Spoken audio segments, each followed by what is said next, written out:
All right, welcome back, Hononegah Honors, Algebra 2. Section 6.6 is the big section. You go through a chapter, and there's certain sections that are more important than others. So Section 6.6, Section 6.7, this is the real important sections. And 6.6 is going to be divided up into 2 days. But here we go. Solving exponential and logarithmic equations. Exponential equations are equations in which the variable expression occurs as an exponent. We talked about this throughout. Now, and we kind of did this in a previous lesson, so it kind of is a little bit of foreshadowing. As long as you have b raised to the x is equal to b raised to the y. So if the bases are exactly the same, then the exponents are equal. And I go to an extra level on this, that I make the bases be above 1. Does it have to be? Not for equal signs, but it does have to be if it's an inequality. So I always do it the same for both. So if I have 3 raised to the x is equal to 3 raised to the 5th, then that means the exponents are equal. So as long as the bases are the same, the exponents are equal to each other. So if you think about that, 7 raised to the x equals 7 raised to the 2nd, then x must equal 2. All right. The key to this, though, is being able to break these down into smaller pieces. So I always try to break them down into its base components. So for instance, 4 is 2 squared. Now you didn't have to do that in this one, but I'm going to, all right? So this side is, and power raised to a power, 2 raised to the 18x minus 4, because I multiplied the 2, the exponent, times the binomial.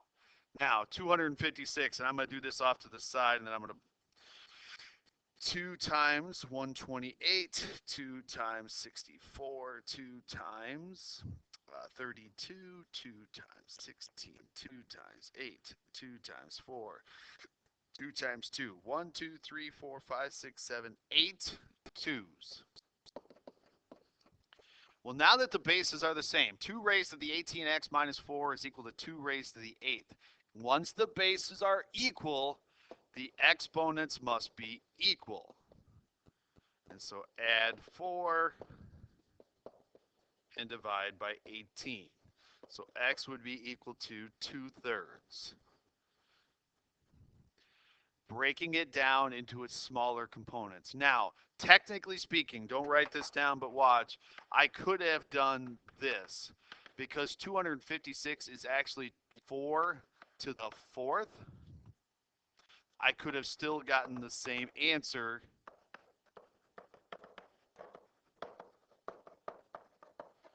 So as long as you get the bases to be the same, you don't necessarily have to break it down to its smallest component. You can actually break it down to any component as long as you can get the bases to be the same. So I'm going to erase these so that I have room for my next one. All right, so I have 5 raised to 3 minus 2x. Now, 625. If I did 625, it is 5 times 125, 5 times 25, and 5 times 5.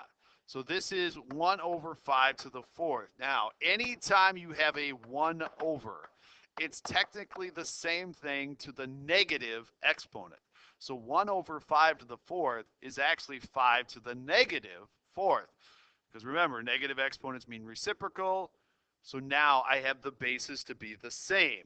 So if the bases are the same, the exponents are equal. And so when I set the exponents equal and solve, I get x to be 7/2, or 3.5.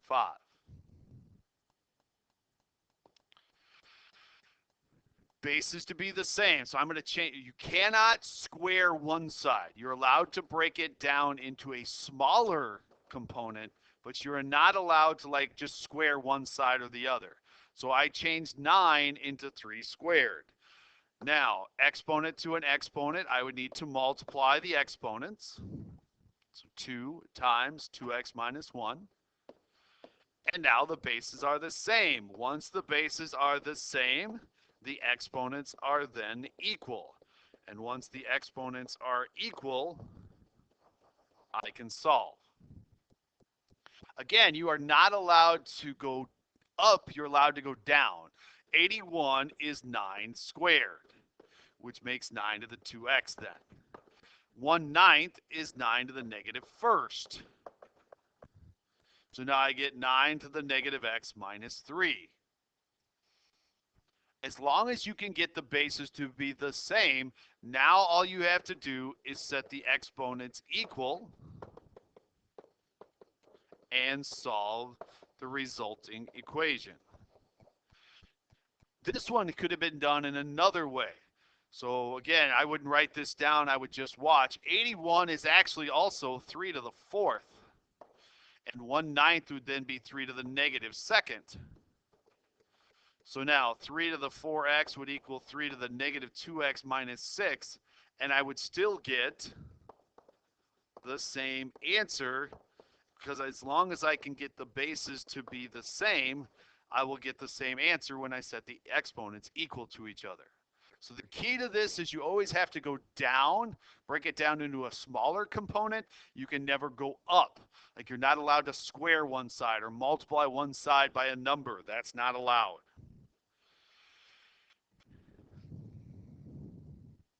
So inequalities also today.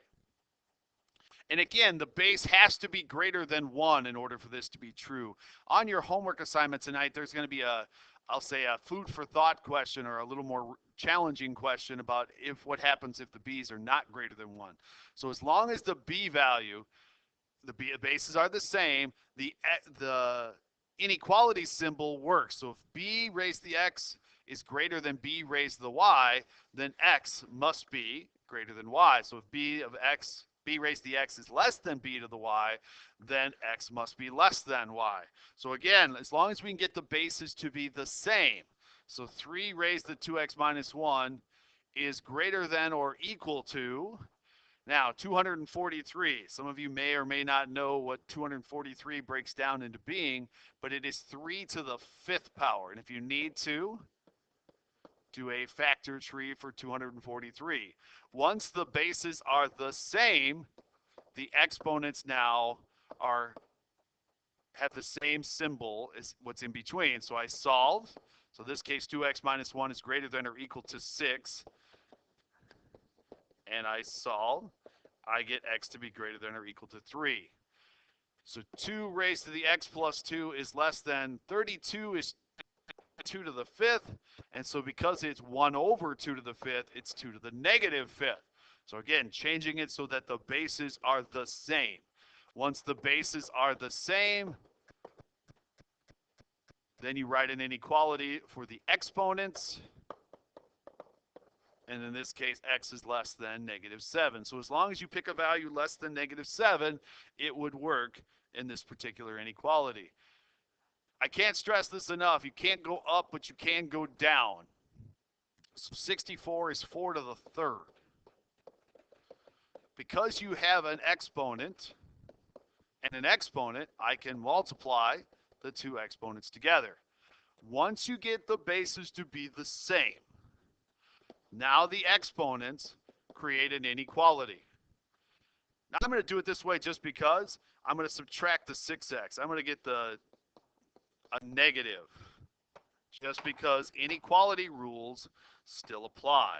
So negative 4x plus 6 is less than or equal to negative 12. If I subtract 6, I get negative 18. And I divide by a negative 4. Dividing by a negative flips the inequality symbol, and I end up with 9 halves, so 4.5.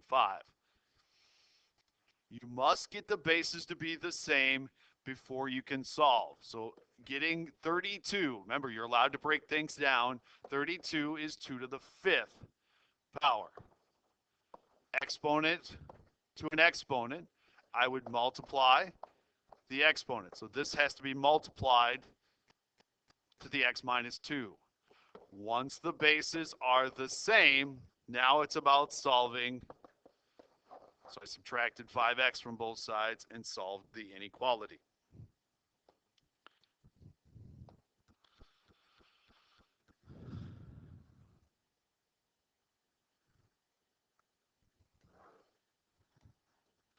So now your homework assignment is a worksheet. Okay, 6.6. There is a couple of challenge questions at the end. I'd be interested to see what you guys think on those. If you have any questions, please make sure you talk to your teacher, but this is the beginning of solving with exponents. And so this is section 6.6 is a very big section when it comes to this chapter. So good luck. If you have questions, make sure you talk to your teacher.